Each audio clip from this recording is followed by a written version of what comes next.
तवा मैंने रख दिया है, इसको गर्म कर देना, अच्छे तरीके से ये गर्म हो जाए, नहीं तो ये आटा चिपक जाएगा। फिर इसमें थोड़ा सा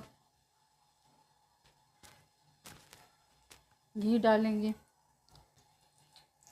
थोड़ा सा।